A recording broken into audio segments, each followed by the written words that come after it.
শুভ সকাল, আসসালামু আলাইকুম। কেমন আছো আমার প্রিয় ভাই বোনেরা? আশা করি ভালো আছো। আমি আলহামদুলিল্লাহ আল্লাহর অশেষ রহমতে তোমাদের ভালোবাসায় খুবই ভালো আছি। তোমরা কেমন আছো আমার কমেন্ট বক্সে জানাবে। সবাইকে ভালোবাসা জানিয়ে নতুন একটা কথা বলার ভিডিও দিচ্ছি। তা সবাই একটা লাইক দিও। লাইক দেওয়া মানে হলো নতুন করে ভিডিও বানানোর উৎসাহ বানায়। তা চলো, আজকের আমার বড় ছেলে, এইটা অনেকেই জানো, মানে যারা জানোনি নতুন ভিউয়ার্স তাদের বলছি, এটা হলো আমার বড় ছেলে, আমার আমার বাপ, আমার আব্বুজি, এটা হলো আমার আব্বুজি।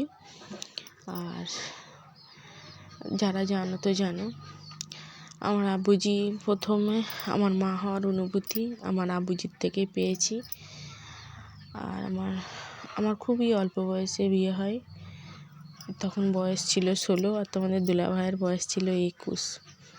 তখন আমি কিছুই জানতাম না, সংসারের ঘোর পেঁচ বলো কিছুই জানতাম না, কিন্তু খুব অল্প বয়স থেকে কাজ করেছি মানে আমি জরির কাজ করতাম, খুবই অল্প বয়স থেকে কাজ করে দায়িত্ব নিয়েছি, কিন্তু সংসারের অতটা বুঝিনি। তা বিয়ে হওয়ার পরে আমার সেখানে কিছুদিন যাই, এখানে কিছুদিন শ্বশুরবাড়ি 3 মাস থাকার পরে সেখানে মানে আমার শ্বশুরদের 1 কামরা বড় ঘর, একটা ছোট ঘর, থাকার অসুবিধে। 6টা ছেলে, একটা বড়টা ধরেন না, সে অন্য জায়গায় ঘর বেঁধে রয়েছে, কিন্তু অন্য ছেলেদের অসুবিধে হতো।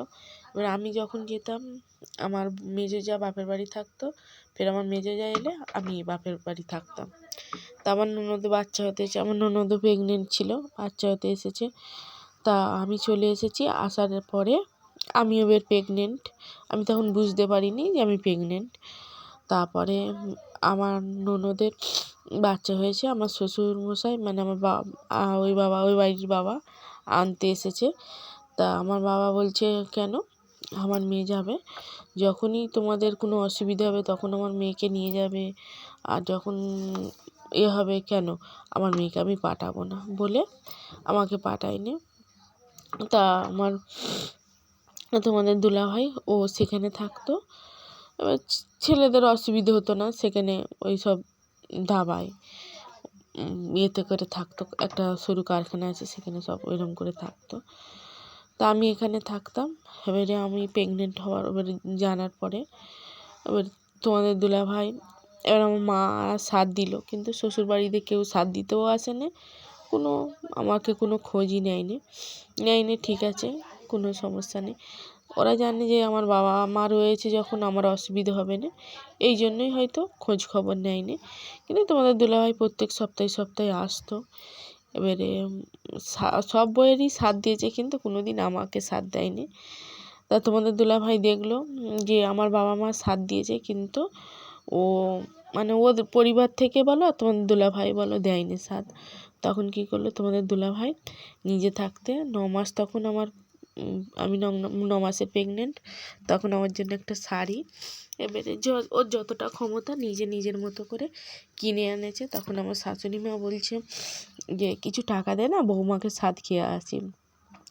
তখন তোমাদের দুলাভাই বলতে, না খাতে হবে না, আমি তাকে দিয়েছি। তা একটা কালো ছিটে দিয়েছে, ওই মানে 9 মাস লাস্টের দিকেই ওইটা দিয়েছে। আর আমার 11 দিন মানে ডেট ওভার হয়ে গেছে। তা আমার বাবা খবর দিয়েছে, তোমাদের দুলাভাই তখন সেখানে রয়েছে, খবর দিয়েছে যে আমাকে ডাক্তারখানায় নিয়ে যেতে হবে। তা আমার বাবা কিন্তু তখন মাছ ধরতো, আর বর্ষার সময় ভাদ্র মাসে মাছ বিক্রি হচ্ছে, তো আমার বাবা নিয়ে যেতে পারবে না বলে তোমাদের দুলাভাইকে খবর পাঠিয়েছে যে আমার মেয়েকে ডাক্তারখানায় নিয়ে যেতে হবে। তার মানে 11 দিন ডেট ওভার হয়ে গেছে, ওই জন্য চেক আপ করতে নিয়ে যাবে বলছিল। তা তোমাদের দুলাভাই এসেছে, আমার ছোটো কাকা, আমার আর একটা দাদা, পাশের বাড়ির দাদা। তখন তো আমরা কিছুই জানতাম না, বললাম তো একদম অল্প বয়স, কিছুই জানতাম না, আগে ভাগে কিছুই বুঝতাম না। এবারে নিয়ে যাওয়ার পরে একটা নার্সিংহোমে ভর্তি করে দিল। সেখানে তারা বলল যে পেটে বাচ্চা মারা গেছে। এবার তোমাদের দুলাভাই, আমরা তো সকালে কিছু খেয়ে যাইনি, চলে গেছি। তোমাদের দুলাভাই সেখানটায় এবার আমার তারে দুধ আর 1 প্যাকেট বিস্কুট এনেছে, বড় প্যাকেটের বিস্কুট এনেছে, যে একবার খাবে ফের রেখে দেবে, পরে ফের খাবে। তখন আমি যখনই শুনেছি যে আমার পেটে বাচ্চা, তখন তো আমি মানে কিছুই বুঝিনি, শুধু খালি কেঁদেই যাচ্ছি যে আমি এত কষ্ট করে করলাম, আমার বাচ্চাটাকে আমি আর পাবো নি। কান্নাকাটি করছি, তোমাদের দুলাভাইও দেখে নিয়েছে আমার সাথে, উনিও কান্নাকাটি করছে, মানে আমরা দুজনেই কেউ খাইনি।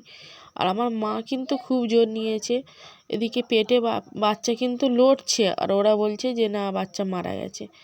তা বলার পরে আমার মামা আমার বাবাকে ফোন নাম্বার নিয়ে গেছে। তখন তো আর মোবাইলের কোনো ছিল না, তখন একটা ফোন দিয়ে ওই একটা ওই যে ডাব্বা ফোন ছিল বাড়িতে, আর ডাব্বা ফোনটা ছিল আমার বড় মানে দাদাদের বাড়িতে। আমার দাদার ওখান থেকে এবারে তোমাদের দুলাভাইকে আমার মা বলছে তোমার বাবাকে ফোন করো, তোমার আব্বাকে ফোন করো, কারণ এইভাবে ফেলে রাখলে, আর ওরা বলতে বাচ্চা মরে গেছে পেটে, আর এদিকে বাচ্চা লড়তে, যে তাহলে কি ওরা বাচ্চা পাচার করবে এইভাবে আমার মা বলে। আর এদিকে তো আমার আব্বাকে যেই ফোন করার সাথে সাথেই আমার আব্বা চলে গেল।